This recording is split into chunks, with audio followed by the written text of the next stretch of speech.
In the House of Representatives, today was still September 30th legislatively because the House never actually adjourned last night. Instead, Speaker Nancy Pelosi worked late trying to shore up support for the bipartisan infrastructure bill before putting the House in recess and resuming negotiations today. Now, you may recall where last we left this drama, progressive House Democrats, Congressional Progressive Caucus, won't vote yes on that bipartisan infrastructure bill until and unless the big $3.5 trillion Build Back Better package is hammered out and agreed to. And two Democratic senators still won't agree to that. One of them is Senator Kyrsten Sinema. She actually left D.C. earlier today while negotiations were ongoing. Her office says she flew back to Phoenix for a medical appointment. The New York Times points out she also has a fundraising event there tomorrow. So two birds with one stone, I guess. Sinema did reportedly get on the phone with the White House this afternoon before President Biden headed himself to Capitol Hill to meet with House Democrats. An attendee at the gathering told the Washington Post Biden's message to moderates was that the infrastructure package, where they've been pushing to just get an up or down vote on, ain't going to happen until there's an agreement over the Build Back Better Act. NBC News reports that Biden said negotiations on that act are now in the $1.9 trillion to $2.3 trillion range instead of $3.5. And as he left the Hill, he sounded optimistic that a deal will be made at some point. I'm telling you, we're going to get this done. It doesn't matter when. It doesn't matter whether it's in 6 minutes, 6 days, or 6 weeks. We're going to get it done. Why has it been so challenging to unite the party, Mr. President? Why has it been so challenging to unite the party? Why is the party united? Why is the party united? 50-50. Come on, man. Unite the party. 50-50. I got it. Just moments ago, the House voted on a bill that keeps highway funds flowing, and then they left town. So where are we at? Congressman Khanna of California, one of the progressives who was at today's meeting with President Biden, and he joins me now. Congressman, take me through the meeting. Well, Chris, the president came in and I actually vindicated what progressives have been saying. We've been saying we actually are doing what the president wants. The president said we're not going to pass infrastructure until we get an agreement on reconciliation. He was very candid. He said he spent hours and hours and hours with two senators. He's been trying to convince them.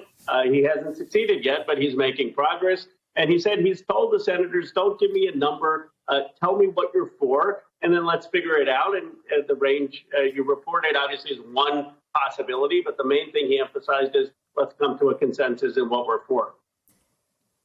So, yeah, the two things here. One, I'm saying I like that approach, frankly, because I think the number is, you know, we've done this whole shtick about the Price is Right. Like, the number doesn't tell you anything.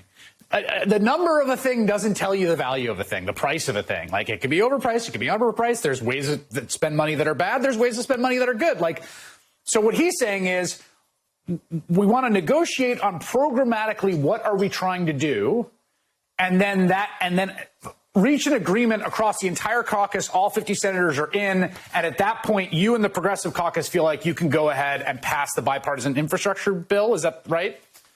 Exactly. That's what the progressives have been saying. The president basically came in and said that's what we need to do, because there were several, about a handful of House members who were insisting on a vote, so much so that you have to have this creative fiction that today was still the September 30th.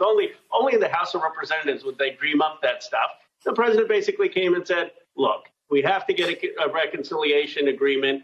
And what he emphasizes, let's just not talk about the number. Let's talk about what's in this bill. We're going to give people child care. We're going to give people paid family leave. We're going to make sure that seniors get dental benefits, vision benefits. We're going to have community college for everyone. We're trying to tackle the environment and climate crisis in the first way, massive investments in renewable energy. Who's reminding people that let's talk about the things that we're for, not just get caught up in the number. So, Kyrsten Sinema, Joe Manchin appear to be the holdouts. It seems to me that Joe Manchin is engaged in negotiations. Whatever you think, I mean, I think he's been pretty clear. He said, look, I'm not a liberal, which fair enough. He's definitely not. Sinema's been a little cagier, though she did finally come out with a statement yesterday.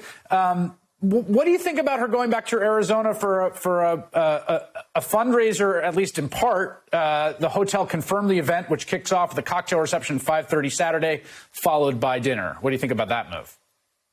I mean, it's obvious she doesn't care at all about the optics. I don't understand why, with all of the scrutiny, she's engaged in raising money from interests that are affected by the legislation. But look, I mean, my understanding is she sat down with Speaker Pelosi, or they had a long conversation.